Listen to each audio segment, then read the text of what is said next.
Maayong buntag mga bata. Ako ay si Teacher Lara. O giamag na ko ang tanan para mamaron para sa atong pag-apo. Samahan sa anak sa Espiritu Santo. Amen. Okay, so baliwag ko ayaw sa maglingkod kay mga tao sa taog kitawag nga save water. So ada na ko i-play diri nga kuan og sundugan niya kung usay buhaton ni teacher. Water, water everywhere. Water here and water there. Okay. So, salamat mga bata. Pwede na kamo mo lingkod. So, kinsa man karong adlaw ang absent? Okay. Sige daw. Kung tawag ko na ko inyong pangan, pakpak na mo kausa. Okay. So, may kuan. Karabuena. Inday. Na ba? Okay. Pakpak. Okay, so, nakita dyan ako nga, wala dyan ka ng absent karong adlaw. So, sunod, unsa man karong adlaw, ako sang tao kung usa ka atong mga rules sa classroom. So, Inday, sa atong classroom rules. Okay, so, kung iisa ang tuong makamot kung ganahan mo, tubag. Okay, usa pa man. Okay, so dili magsaba kung si teacher na address sa tubangan nga nag-discuss. Okay, so sa unang adlaw mag-discuss, sa may yung nahinumduman. Okay, sakto, maayo. Nga nahinumduman po dyan ninyo ang atong gihisgutan katong naunang adlaw. So, aduna ko dili mga hulagway nga giandam. So, inyong tagnaon kung unsa ni siya ang nasa litrato. So, kani siya una. Giusa man niya paggamit ang tubig. Okay, naligo. So, ang iyang gamit sa tubig is naligo. Ang atong tumong karong adlaw kay magtungod sa mga pamaagi ang nakadaginot sa tubig. So, mo ni ang atong tumong karong adlaw. So, kabaw naman mo nga kaning ang ato ang kanang panahon kang kay nagninit ka sa tubig tungod sa kainit. So mo na ang ato ang pagtulunan karong adlaw. Gusto mo magduwa mga bata? Okay, maayo. So aduna ko andan diri na inyong buhaton or inyong ansiran. Okay. So aduna ko mga litrato diri nga giandam para inyuhang tabangan kung unsa ni siya ang kuan pag-answer. Okay.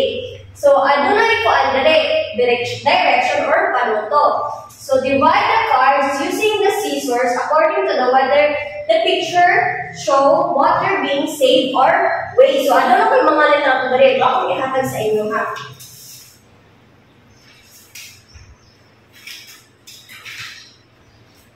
Okay, so napay-isot na rin nga po save of waste column.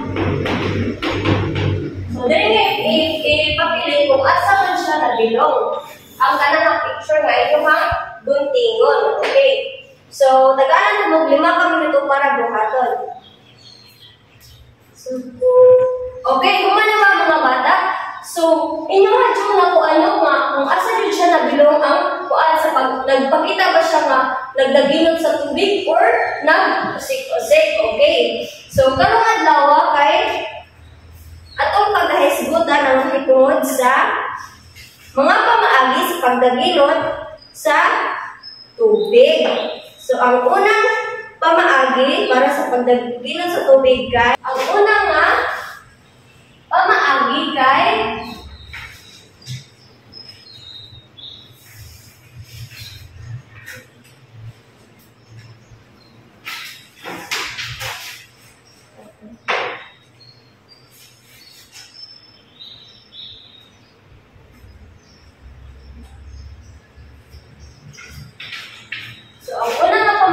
kay ang siguraduhang dili guba ang gripo o walay buslot ang tubo sa tubig. Siyempre, para kita makadaginot sa tubig, kinahanglan na dili guba ang atong gripo ug walay busot ang tubo.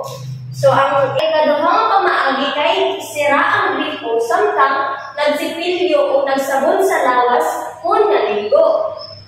Para makita makadagingon sa tubig, kinahanglan jud nga kung samtang kita nga nagsipilyo sa atong ngipon o nagsabon sa atong lawas, kinahanglan jud nato nga atong isira. May nang dili siya perminting mag-agas. So nasabtan ba mga bata? So ang ikatulong nga pamaagi para sa pagdagingon sa tubig kay isara ang gripo samtang nagsabon sa mga plato, baso ug uban pang gamit sa kusina.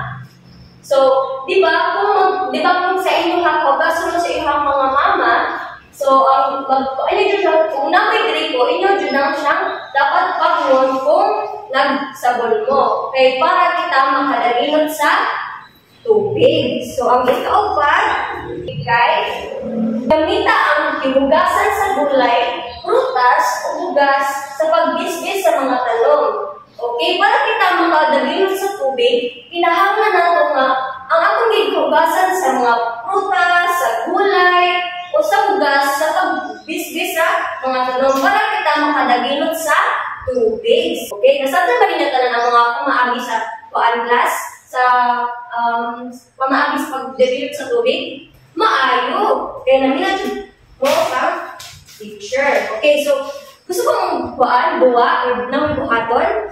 Okay, so natin kuan dire. Pareho ko buha sa inyong mga papel, kay namoy ang siran. Pareho ko basa mga bata.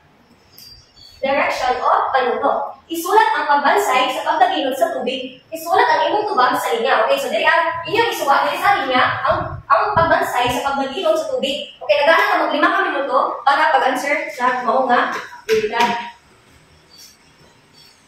Okay, kung ano ka mag-answer? Okay, malihog ko, hatag na lang sa inyong mga. So, makibala mo nga kung saan ang pagdagingon sa tubig. So, gusto mo kong lain ng lakuan, lain na buhaton or aktibidad?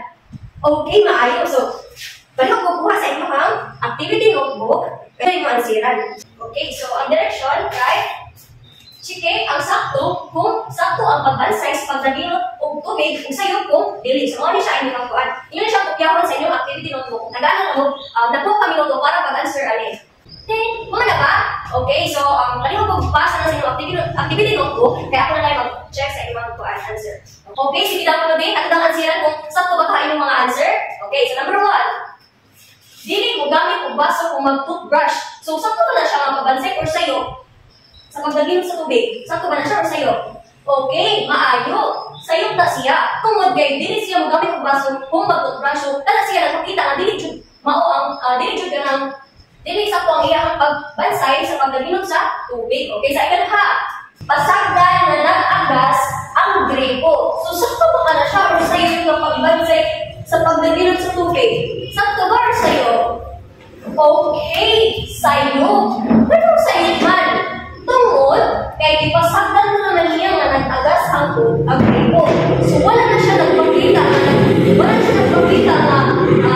sakto nga pagbansay sa pagdagingon sa tubig. So, sa'yo ang number 2. Sa aking ikapat, gamiton og buko sa mga tanong ang tubig nga gigamit sa paglaba. So, sakto ba na siya nga pagbansay sa pagdagingon sa tubig or sa'yo?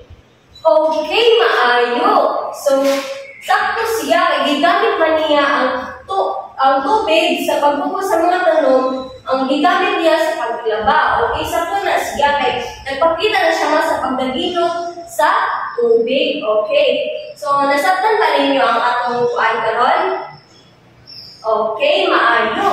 So, karon, palihog ko kuha sa inyong assignment notebook, kay aduna mo'y bulahaton sa balay. Okay, so palihog ko kopya sa inyong assignment notebook.